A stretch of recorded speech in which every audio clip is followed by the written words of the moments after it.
அனைவருக்கும் வணக்கம். இன்றைக்கு இந்த பதிவில் பாழடைந்த பங்களா என்ற சிறுகதையை பற்றி பார்க்க போகிறோம். தஞ்சாவூர் ஜில்லாவில் உள்ள என் சிநேகித ஒருவர் தேக சுகத்துக்காக பல்லாவரத்தில் வந்து சில காலம் வசிக்க விரும்பினார். அவ்வூரில் ஒரு வீடு வாடகைக்கு அமர்த்தி கொடுக்கும்படி எழுதியிருந்தார். நான் பல்லாவரம் போனது இதற்காகத்தான். அங்கே விஸ்தாரமான சாலையின் இருபுறங்களிலும் உள்ள பங்களாக்களை ஒவ்வொன்றாய் பார்வையிட்டு வந்தோம். அவற்றில் ஒரு பங்களா என் கவனத்தை பெரிதும் கவர்ந்தது. அது விசாலமான ஒரு தோட்டத்திற்கு நடுவில் அமைந்திருந்தது. பழைய காலத்து பங்களா. கட்டிடத்தின் அமைப்பும் சுவர்களின் நிலையும் அதனுடைய பழமையை நினைவூட்டின.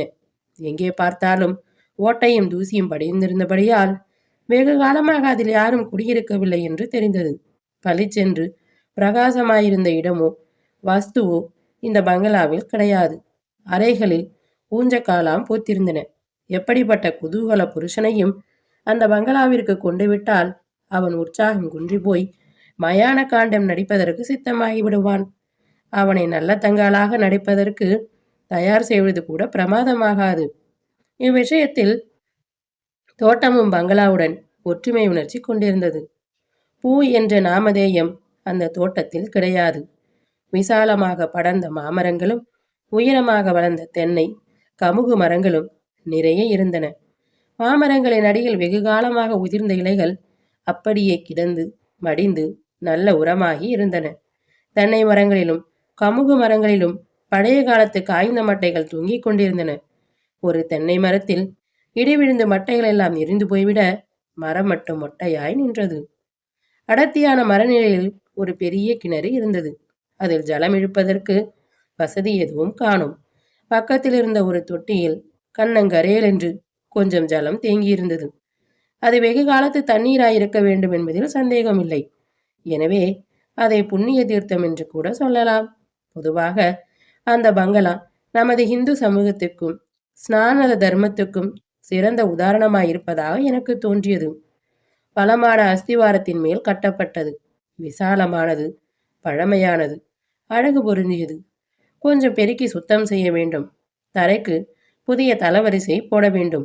சுவர்களின் உளுத்து போன மேற்பூஞ்சை சுரண்டிவிட்டு சிமெண்ட் பூசி வெள்ளையடிக்க வேண்டும். தோட்டத்தையும் சுத்தம் செய்து சில புதிய புஷ்ப செடிகளை வைத்துவிட வேண்டும். இதெல்லாம் செய்துவிட்டால் வீடு எவ்வளவு நன்றாக இருக்கும். இப்படி எண்ணிக்கொண்டிருக்கையில் அங்கே தோட்டக்காரன் வந்தான். அவனும் அந்த பங்களாவுக்கு பொருத்தமானவன் தான். ரோமம் நரைத்து முகம் சுருங்கி உடம்பு தளர்ந்தவன். இந்த வீட்டுக்கு என்னப்பா வாடகை என்று கேட்டேன். 60 ரூபாய்ங்க என்றான். இவ்வளவு பெரிய மாளிகைக்கு 60 ரூபாய் தானே வாடகை என்று ஆச்சரியப்பட்டேன். நீங்க குடித்தனம் வரப்போறீங்களா என்று கேட்டான். ஆமா, வரலான்னு தான் பார்க்குறேன் என்று நான் சொல்ல, இப்படிதான் ரொம்ப பேர் சொல்லிவிட்டு போறாங்க என்றான் கிழவன். அவன் சொன்னது வாஸ்தவம் என்பதற்கு பங்களாவே சாட்சி சொல்லிற்று. ஏன் ஒருவனும் வருவதில்லை என்று கேட்க, அது என்னவோ எனக்கு தெரியாது. குடித்தனம் வருகிறதா இருந்தா சொல்லுங்க, இன்னும் 5 ரூபாய் குறைச்சிட்டு கொடுப்பாங்க என்றான் அவன். அந்த வீட்டை பற்றிய மர்மம் ஏதோ இருக்க வேண்டும் என்று உடனே எனக்கு தோன்றியது. பக்கத்தில் சாலை ஓரத்தில் ஒரு சோடா வெற்றிலை பாக்கு கடை இருந்தது. அங்கே சென்று நானும் என் கட்டுரை நண்பரும் 2 சோடா சாப்பிட்டோம். கடைக்காரனுக்கு சுமார் 30-35 வயது இருக்கலாம். நாங்கள் போனபோது அவன் ஆரணி குப்புசாமி முதலியாரின் ரெய்னால்ட்ஸ் நாவல் மொழிபெயர்ப்பு ஒன்றை படித்துக் கொண்டிருந்தான். எங்களிடம் சில்லறை வாங்கி கொண்டதும் மறுபடியும் புத்தகத்தை எடுத்து படிக்கத் தொடங்கினான். கொஞ்சம் விஷயம் தெரிந்த மனிதன் இவன் என்று எண்ணி வீட்டை பற்றி விசாரிக்கலாம் என நினைத்தேன். பக்கத்து பங்களாவுக்கு ஏன் ஒருத்தரும் குடித்தனம் வரதில்லை, உனக்கு தெரியுமா என்று கொஞ்சம் தயக்கத்துடன் கேட்டேன். கடைக்காரன் ஒரு நிமிஷம் யோசனை செய்து போல் இருந்தான். பிறகு, நமக்கு என்னத்துங்க அந்த வம்பெல்லாம், 2 பீடா வாங்கி கொள்ளுங்க சார் என்றான். அப்படியே நாங்கள் வாங்கி போட்டு கொண்டோம். பின்னர், இல்லையப்பா, இந்த வீட்டுக்கு குடி வரலான்னு பார்க்குறேன். ஆனால் ரொம்ப நாளாக பூட்டி கிடக்குதே, ஏதாவது விஷயம் இருக்குமோன்னு சந்தேகமாக இருக்கு. அதான் உனக்கு ஏதாவது தெரியுமான்னு கேட்டேன் என்று நான் சொல்ல, விசேஷம் இல்லாமல் 40 வருஷமாய் ஒரு வீடு பூட்டி கிடக்குமா என்றான் கடைக்காரன். அந்த விசேஷத்தை தெரிந்து கொள்ள வேண்டும் என்றுதான் உன்னை கேட்கிறேன் என்று நான் சொல்ல, அப்படியானா இந்த பெஞ்சில் உட்காருங்க, சொல்றேன், பெரிய கதை என்றான் கடைக்காரன். நாங்கள் உட்கார்ந்தோம். கடைக்காரன் கதை சொல்லி முடிப்பதற்குள் 2 கலர், 2 பேப்பர்மின்ட்டு, 3/4 வெற்றிலை பாக்கு இவ்வளவும் தீர்த்துவிட்டோம். அவன் சொன்னதில் வீண் வளர்த்தல்களை விட்டுவிட்டு விஷயத்தை மட்டும் பார்ப்போம். துபாஷ் வரதராஜா முதலியார் என்று ஒருவர் இருந்தார். அவருக்கு பூர்வீக சொத்தோடு கொஞ்சம் சுய சொத்தும் இருந்தது. வெகு காலம் அவருக்கு சந்தானம் இல்லாமல் இருந்து கடைசியாக ஒரு பெண் குழந்தை பிறந்தது. அவருடைய மனைவிக்கு க்ஷயரோகத்தின் அறிகுறிகள் இருப்பதாகவும் பல்லாவரத்தில் குடியிருந்தால் நல்லதில்லை என்றும் வைத்தியர்கள் சொன்னதன் மேல் முதலியார் இங்கே குடிவந்தார். அச்சமயம்தான் இங்கேயே நிரந்தரமாய் வசிக்கலாம் என்ற எண்ணத்துடன் இந்த பங்களாவை 80,000 ரூபாய் செலவு செய்து கட்டினார். ஆனால் பங்களா கட்டி முடிவதற்குள் அவருடைய மனைவி காலமானார். பாவி மனிதர். அதற்கு பிறகு இளையதாரமாக ஒருத்தியை மணந்தார். அவளுடனும் மூத்த தாரத்தின் பெண் செங்கமலத்துடனும் புது வீட்டில் குடித்தனம் செய்யலானார். ஆனால் ஆரம்பத்திலிருந்தே அவருடைய இளையதாரத்துக்கு செங்கமலத்தின் மேல் அசுகையும் துவேஷமும் வளர்ந்து வர தொடங்கின. தான் இந்த கிழவனை கட்டிக்கொள்ள வேண்டி வந்ததில் ஏற்பட்ட கோபம், ஆத்திரம் எல்லாவற்றையும் அந்த ஏழை பெண்ணின் மேல் காட்டலானாள். முதலியாரோ ஒரு பக்கத்தில் தம் இளமனைவியின் மோகந்த காரத்தில் மூழ்கியிருந்தார். மற்றொரு பங்கம் செங்கமலத்தின் மீது தம்முடைய உயிரையே வைத்திருந்தார். இவர்கள் 2 பேருக்கும் பரஸ்பர நேசம் உண்டு பண்ண அவர் செய்த முயற்சி எல்லாம் வீணாயிற்று. கடைசியாக செங்கமலத்துக்கு வயது 12 ஆன போது முதலியார் ஒரு நாள் அவளுடன் கொஞ்சி விளையாடி கொண்டிருந்தார். அச்சமயம் அவள் தன் சிற்றன்னையின் மேல் ஏதோ புகார் சொன்னாள். அதை கேட்டுக்கொண்டிருந்த கற்பகம் தன்னை மீறி கோபம் கொண்டவளாய் அச்சமயம் கரிகாய் நறுக்கிக் கொண்டிருந்த கத்தியை எடுத்துக்கொண்டு ஓடிவந்து செங்கமலத்தை ஒரே குத்தாக குத்திவிட்டாள். பாவம், அந்த பெண் உடனே செத்து விழுந்து விட்டாள். முதலியார் தவியாய் தவித்தார். கொல்லப்பட்டவளோ தம் அருமை பெண், கொலைகாரியோ தன் ஆசை மனைவி. என்ன செய்வார்? பாவம், வெளியில் தெரிந்தால் கற்பகம் தூக்கு மேடைக்கு போக நேரிடும். பயங்கரமும் துக்கமும் கொஞ்சம் மாறின பிறகு அவர் மனைவியுமாக சேர்ந்து கொள்ளையர் ஒரு பள்ளம் தோண்டி அதில் பிரேதத்தை புதைத்தார்கள். செங்கமலம் அவருடைய மாமா வீட்டுக்கு போயிருப்பதாக முதலியார் அக்கம் பக்கத்தாருக்கு சொல்லிவிட்டார்.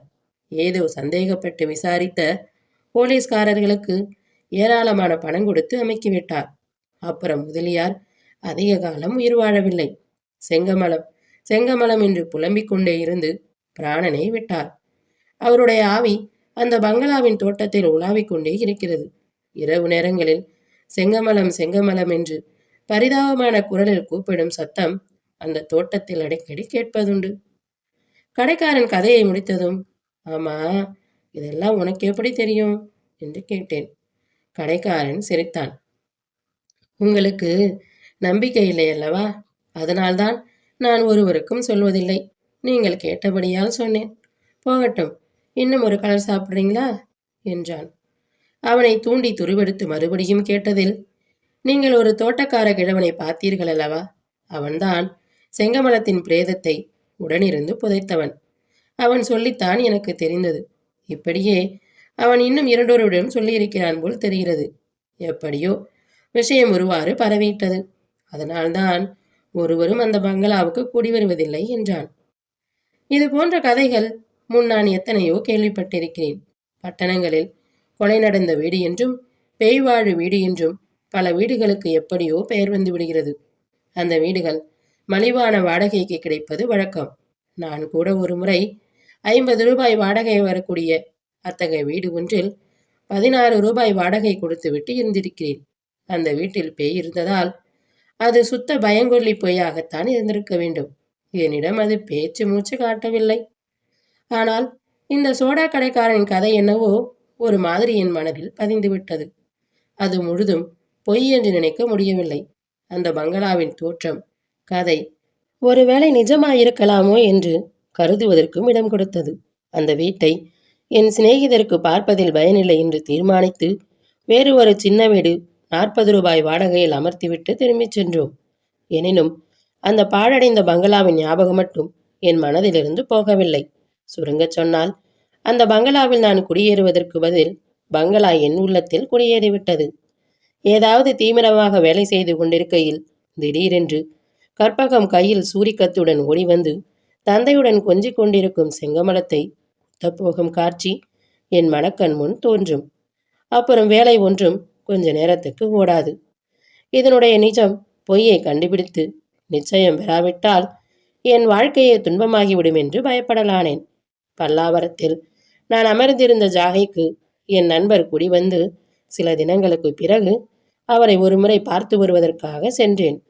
க்ஷயரோகம், கொசுக்கடி, தமிழ் நாடக மேடை, முதல் நாள் நடந்த கோர பஸ் விபத்து முதலிய உற்சாகமான விஷயங்களை பற்றி பேசின பிறகு என் நண்பர், அதெல்லாம் இருக்கட்டும், பேய்களை பற்றி அபிப்பிராயம் என்ன என்று பரபரப்புடன் கேட்டார். பேய்களை பற்றியா என்று என் காதுகளை நம்ப முடியாமல் திரும்ப கேட்டேன். ஆம், பேய்களை பற்றித்தான் என்றார். பேய்களை பற்றி என் அபிப்பிராயம் அவை சுத்த பேய்கள் என்பதே. இருக்கட்டும், என்னை பற்றி பேய்களின் அபிப்பிராயம் என்ன என்று நீங்கள் சொல்ல முடியுமா என்றான். நீங்கள் இப்படித்தான் ஏதாவது சொல்வீர்கள் என்று தெரியும். பேய்களுக்கு உங்களை பற்றி என்ன அபிப்பிராயம் என்று தெரிய வேண்டுமானால் இந்த சாலையில் உள்ள 10ஆம் நம்பர் பங்களாவுக்கு பாதி ராத்திரியில் போய் நேரில் கேட்டு தெரிந்து கொள்ளலாம் என்று நண்பர் சொன்னார். உடனே எனக்கு துணுக்குற்றது. மாற்றாந்தாயால் குத்தி கொல்லப்பட்டு கோர மரணமடைந்த செங்கமலம் என் மனக்கண் முன் வந்தாள். அங்கு பங்களாவைத்தான் இவர் குறிப்பிடுகிறார் என்று அறிந்து விவரமாக சொல்லும்படி கேட்டேன். துபாஷ் வரதராஜ முதலியாரின் கதையை நான் கேட்டிருந்தபடியே அவர் சொல்லி வந்தார். ஆனால் முடிவு மட்டும் வித்தியாசமாய் இருந்தது. அந்த வித்தியாசமான முடிவு என் நெஞ்சு பதபதைக்கும்படி செய்தது. அவ்விதம் பின்வருமாறு இருந்தது. பிஞ்சிலை படுத்தது என்பார்களே, அந்த மாதிரியான பெண் செங்கமலம். தன்னுடைய தாயார் எஜமானியாயிருக்க வேண்டிய வீட்டில் வேறொரு அயலால் வந்து அதிகாரம் வகிப்பது அவளுக்கு பிடிக்கவில்லை. நாளுக்கு நாள் அவளுடைய குரோதம் வளர்ந்து வந்தது. முதலியாரின் இளைய மனைவி செங்கமலத்தின் மீது எவ்வளவோ பிரியம் வைத்து ஆசையுடன் நடத்தியும் பிரயோஜனமில்லாமல் போயிற்று. ஓயாமல் அழுவாள், எரிந்து விடுவாள், சண்டை பிடிப்பாள். என் அம்மாவை கொன்றவள் நீதானே என்பாள். என்னையும் விஷம் கொடுத்து கொன்றுவிடு, உன் மனம் குளிர்ந்துவிடும் என்பாள். கற்பகம் ஒரு நாள் இதையெல்லாம் சகிக்க முடியாமல் முதலியாரிடம் சொல்லி துக்கப்பட்டு கொண்டிருந்தார். முதலியார், அதற்கு என்ன செய்யலாம், அவள் தாயாரை கொண்டிருக்கிறாள். இன்னும் கொஞ்ச நாளில் கல்யாணம் பண்ணி அனுப்பிவிடலாம். அதுவரையில் பொறுத்து கொண்டீர் என்று ஆறுதல் சொன்னார். இதையெல்லாம் ஒட்டு கேட்டுக் கொண்டிருந்த செங்கமலம் திடீரென்று அவர்கள் முன்வந்து, நான் இருப்பதுதானே உங்களுக்கு கஷ்டமாயிருக்கிறது, இதோ என் தாயார் என்னை கூப்பிடுகிறாள், போகிறேன் என்று கூறி முதலியாரும் கற்பகமும் பிரமித்து நின்று கொண்டிருக்க இடுப்பில் மறைத்து வைத்திருந்த கத்தியை சட்டென்று எடுத்து மார்பில் குத்தி கொண்டு உயிரற்ற பிணமாய் கீழே விழுந்தாள். முதலியார் தோட்டக்காரனுடைய உதவியுடன் பிரேதத்தை ஒரு பெட்டியில் போட்டு மூடி கொள்ளையில் குழி தோண்டி பிதைத்தார். பிறகு வீட்டை காலி செய்துவிட்டு பட்டணத்துக்கு ஓடிவிட்டார். அது முதல் தினந்தோறும் ராத்திரியில் முதலியாருடைய மூத்த சம்சாரத்தின் ஆவி பங்களா வாசல் முகப்பில் நின்று செங்கமலம் செங்கமலம் என்று கூப்பிடுமாம். இதோ வந்துவிட்டேனம்மா என்று சொல்லிக்கொண்டு செங்கமலத்தின் ஆவி வெளியே வருகிறதாம். 2 ஆவிகளும் ராத்திரியெல்லாம் பங்களாவின் தோட்டத்தை சுற்றுகின்றனவாம். இந்த வரலாற்றை கேட்டதும் எனக்கு என்ன நினைப்பதென்று தெரியவில்லை. அந்த குழந்தை செங்கமலத்தின் பரிதாப கதிக்காக நான் காட்டிய அனுதாபம், பட்ட துயரமெல்லாம் வீண் போல் இருக்கிறதே. உண்மையில் கற்பகம் அல்லவா நமது அனுதாபத்துக்கெல்லாம் உரியவளாகிறாள். எது உண்மை, எது பொய்? என் நண்பரை பார்த்து, ஆமாம், நீங்கள் இவ்வூருக்கு வந்து 10 நாள் தானே ஆயிற்று, அதற்குள் இந்த விவரம் எல்லாம் எப்படி தெரிந்தது என்று கேட்டேன். அந்த பங்களாவுக்கு பக்கத்தில் ஒரு சோடா கடை இருக்கிறது, அந்த கடைக்காரன் சொன்னான் என்று என் சிநேகிதர் கூறியதும் எனக்கு ஏற்பட்ட எரிச்சலுக்கு அளவே இல்லை. அடே, என்னவெல்லாம் கயிறு திரிக்கிறான் அவன். மறுபடியும் அவனை கண்டு இதன் உண்மையை தெரிந்து கொள்ளாமல் விடுவதில்லை என்று தீர்மானித்தேன்.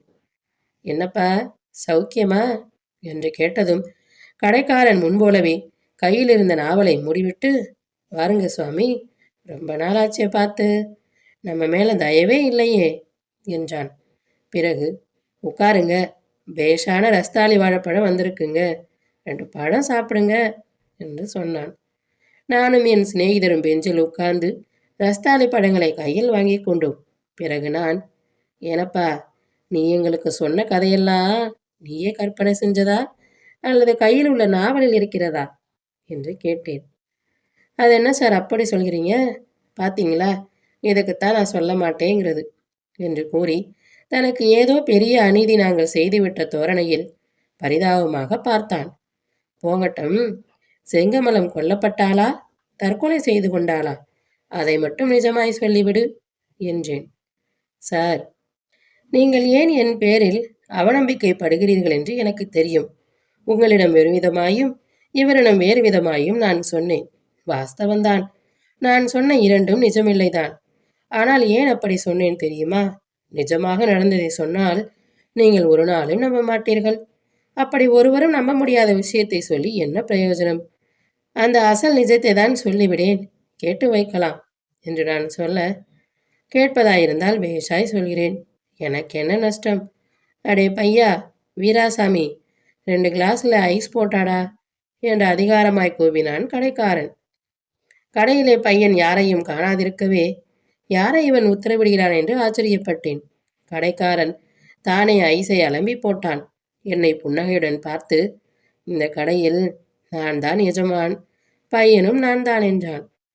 இவன் பெரிய நாவலாசிரியர் மட்டுமல்ல, நகைச்சுவை ஆசிரியனும் கூட என்று எண்ணிக்கொண்டேன். அவன் இம்முறை சொன்ன விவரம் பின்வருமாறு. வரதராஜ முதலியார் 2ஆம் தாரம் கல்யாணம் செய்து கொண்டவரையில் முன் சொன்னதெல்லாம் வாஸ்தவந்தான். அதற்கு பிறகுதான் மாறுதல் உண்டு. வீட்டிற்கு மாற்றாந்தாய் வந்ததிலிருந்து செங்கமலத்தின் சுவாபம் மாறுதல் அடைந்து வந்தது. விளையாட்டு, குதூகலம் எல்லாம் போய் ஓயாமல் எதை பற்றியோ சிந்தித்து கவலைப்பட்டு கொண்டிருந்தாள். தோட்டக்காரனிடம் ஒரு நாள் அவள் பேசியதிலிருந்து உண்மை தெரிய வந்தது.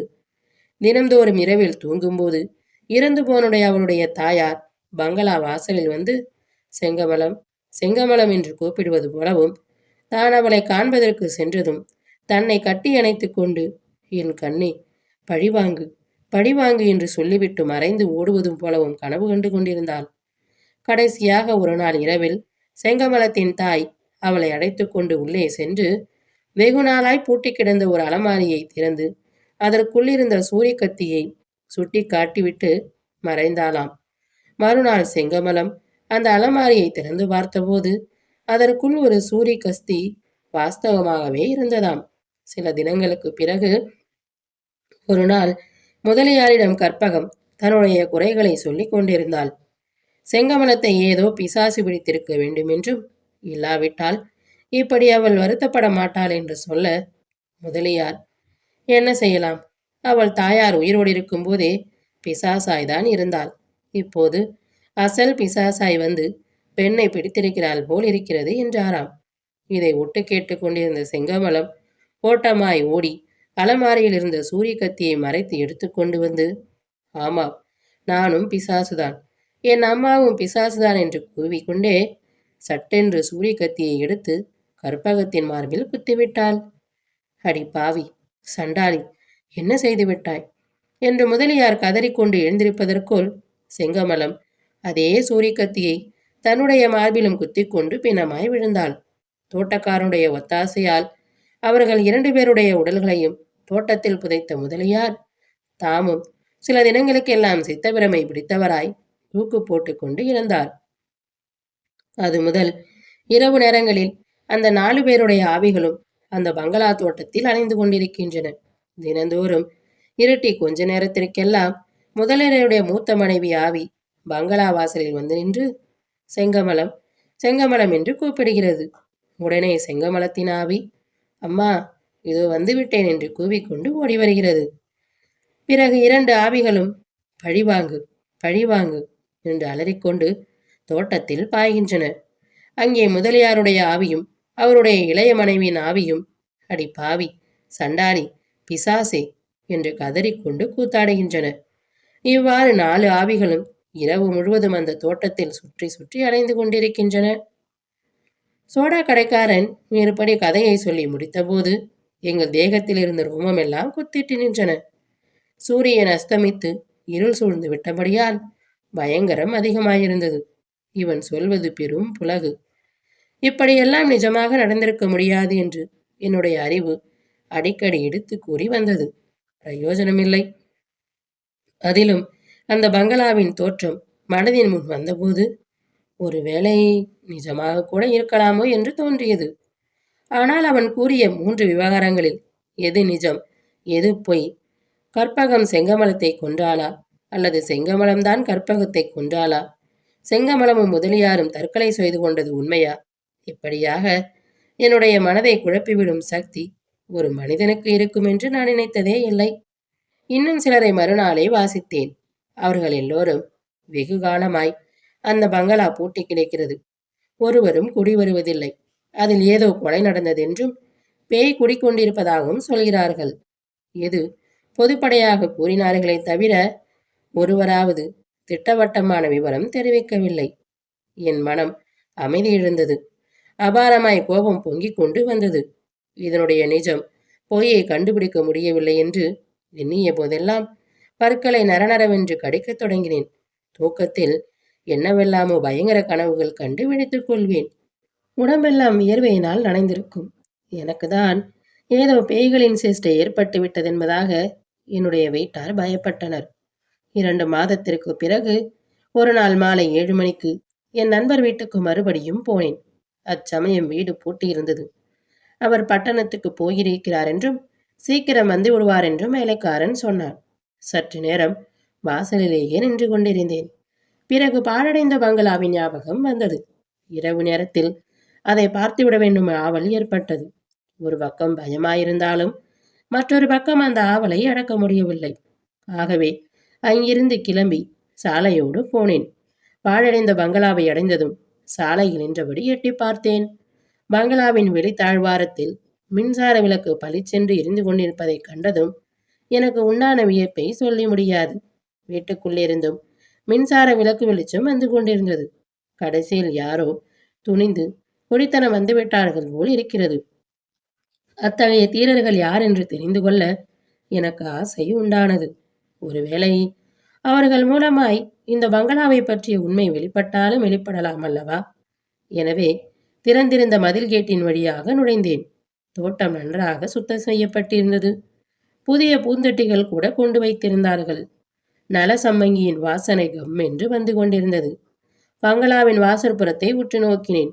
புதிதாக வெள்ளையடித்து பளிச்சென்று இருந்தது.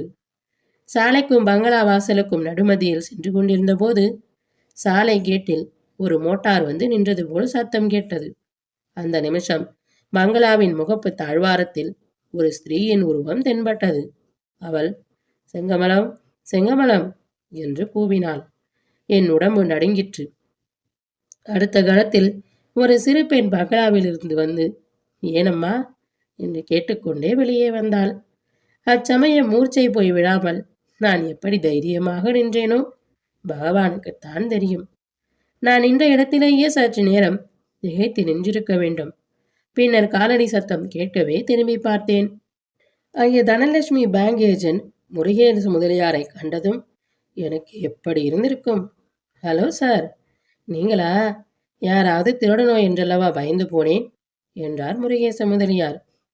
இவரை எனக்கு 3-4 வருஷத்து பழக்கம். சங்கீத கச்சேரி ஒவ்வொன்றிலும் இவர் என் பக்கத்தில் வந்து உட்கார்ந்து கொள்வார். அது என்ன ராகம், இது என்ன கீர்த்தனை என்று நச்சரித்து பிராணனை எடுத்து விடுவார். ஆனாலும் ரொம்ப நல்ல மனுஷர், ரசிகர். ஆகையால் அவரிடம் ஒரு மாதிரி எனக்கு சிநேகம் என்றே சொல்லலாம். முதலியார் என் கையை விளையாட்டாக பிடித்ததும் என் கை நடுங்குவதை அறிந்திருக்க வேண்டும். என்ன சார், உங்கள் உடம்புக்கு என்ன? எங்கே வந்தீர்கள் சார் இந்த நேரத்தில் என்று மலமளவென்று கேட்க ஆரம்பித்து விட்டார். போய் உட்காருவோம், எல்லாம் சொல்கிறேன் என்றேன். நாங்கள் பங்களா வாசலை அடைந்ததும் அங்கே நின்றிருந்த ஸ்திரீ உள்ளே போய்விட்டாள். சிறு பெண் மட்டும் முதலியாரை கட்டிக்கொண்டு, அப்பா ஏன் இவ்வளவு நேரம் இன்னைக்கு என்று கேட்டாள். நாங்கள் உட்கார்ந்து சிறிது ஆசுவாசப்படுத்தி கொண்ட பின்னர் அந்த பெண்ணும் ஸ்திரீயும் நான் யூகித்தபடியே முதலியாரும் பெண்ணும் மனைவிதான் என்று தெரிந்து கொண்டேன். பிறகு அந்த பங்களாவை பற்றி நான் கேள்விப்பட்ட வரலாறுகளையெல்லாம் கூறி அன்று பங்களாவில் நுழைய நேர்ந்த காரணத்தையும் தெரிவித்தேன். முதலியார் சிரித்த சிரிப்பில் அந்த பழைய பங்களா இடிந்து விழுந்து விடுமோ என்று தோன்றியது. சிரிப்பு அடங்கிய பிறகு அவர் சொன்னார், நீங்கள் கேட்ட கதையில் உள்ள கதாபாத்திரங்கள் எல்லாம் நிஜமானவர்கள்தான். ஆனால் சம்பவங்கள் தான் உண்மையல்ல. வரதராஜ முதலியார் என்பவர் என்னுடைய பாட்டனார். என்னுடைய தாயார் பெயர் செங்கமலம். அவளுடைய பெயரைத்தான் என் பெண்ணு கேட்டிருக்கிறேன். என் தாயாருக்கு 3 வயது இருக்கும் போதே என்னுடைய பாட்டி இறந்து விட்டாள். அவள் சாகும்போது முதலியார் தனியாயிருந்ததால் தன் பெண்ணை சரியாக வளர்க்க முடியாதென்றும், ஆகையால் தன்னுடைய தங்கையை மறுமணம் செய்து கொள்ள வேண்டுமென்றும் வற்புறுத்திவிட்டு சென்றார். முதலியார் அப்படியே செய்தார். என் தாயார் தன் சிற்றன்னையை சொந்த தாய் என்றே நினைத்து வந்தாள். அவ்வளவு அருமையாக அந்த அம்மணியும் அவளை வளர்த்து வந்தாள். ஆனால் துரதிருஷ்டவசமாக கொஞ்ச காலத்துக்கெல்லாம் அவளும் டைபாய்டு ஜுரம் வந்து இறந்து போனாள். அதற்கு மேல்தான் என் பாட்டனார் இந்த வீட்டில் இருக்க மனம் கொள்ளாமல் புறசேவாகத்துக்கு குடி போனது. என் தாயாரை கல்யாணம் பண்ணி கொண்டவுடனேயே, அதாவது நான் பிறப்பதற்கு முன்னமே அவர் இறந்து போனாராம். அவரும் சரி, சென்ற வருஷத்தில் காலமான என் தாயாரும் சரி, எல்லோரையும் போல் சாதாரணமாய்த்தான் இறந்தார்கள். கொலை குத்து ஒன்றுமில்லை. இந்த சென்னை பட்டணத்திலேதான் மனுஷர்களுடைய பிராணனை கொண்டு போவதற்கு எவ்வளவோ வியாதிகள் காத்திருக்கின்றனவே. கொலை, தற்கொலை கூட வேண்டுமா? இதை கேட்டதும் என் இதயத்தில் ஏற்றி வைத்திருந்த ஒரு பெரிய பாறாங்கல்லை எடுத்துவிட்டது போல் இருந்தது. அந்த சோடா கடைக்காரனுடைய விஷம புத்தியை ஒரு புறத்தில் தான் வெறுத்த போதிலும் அவனுடைய கற்பனை திறனை வியக்காமல் இருக்க முடியவில்லை. எல்லாம் சரிதான். ஆனால் சென்ற 40 வருஷ காலமாய் இந்த பங்களா பூட்டப்பட்டிருந்தது எதனால் என்று மிஞ்சியிருந்த என்னுடைய சந்தேகத்தையும் கேட்டேன். ஓஹோ, அதுவா? என் பாட்டனார் இருந்தவரையில் தம் 2 மனைவிகளை பறிகொடுத்த இந்த ஊருக்கு திரும்பி வருவதில்லை என்று தீர்மானித்திருந்தார். பங்களாவை வாடகைக்கு விடவும் மனமில்லை. அவர் இறந்தவுடன் அவருடைய சொத்துக்களின் மேல் விஜயாஜியம் ஏற்பட்டது. தாயாதிக்காரர்கள் தங்களுக்கு சேர வேண்டும் என்றார்கள். என் தாயாருக்குத்தான் எல்லா சொத்தும் என்று என் தகப்பனார் வழக்காடினார். உயில், பந்தகம், அடமானம், முன்பாத்தியம், பின்பாத்தியம், இப்படி என்னவெல்லாமோ கோலாரிபிடிகேஷன்கள் கிளம்பின. கேஸ் ஜில்லா கோர்ட்டில் 7 வருஷம், ஹைகோர்ட்டில் 6 வருஷமும், பிரிவு கவுன்சிலில் 3 வருஷமும், மறுபடியும் ஹைகோர்ட்டில் 8 வருஷமும் நடந்து கடைசியாக 6 மாதத்துக்கு முன்புதான் தீர்ப்பாயிற்று. சொத்துக்கள் எல்லாம் என்னை சேர்ந்தன. வழக்கு நடந்த வரையில் இந்த பங்களாவும் மற்ற சொத்துக்களும் ரிசீவர் வசம் இருந்தன. வீட்டு வாடகை நஷ்டமாகிறது என்று ரிசீவருக்கு என்ன கவலை? போதாதற்கு அதற்கு முன்னாலேயே ஊரில் பேய் வதந்தி வேறு கிளம்பிவிட்டது போல் இருக்கிறது என்று முதலியார் முடித்தார். இவ்வாறு அந்த பங்களாவில் இத்தனை நாளும் குடியிருந்த பேய் விஜயாஜியம் என்னும் பேய்தான் என்று அறிந்து கொண்டவனாய் மன நிம்மதியுடன் முதலியாரிடம் உத்தரவு பெற்று சென்றேன். இத்துடன் இந்த கதை நிறைவடைந்தது. அடுத்து வரும் பதிவில் மற்றும் ஒரு நல்ல கதையுடன் சந்திப்போம். நன்றி, வணக்கம்.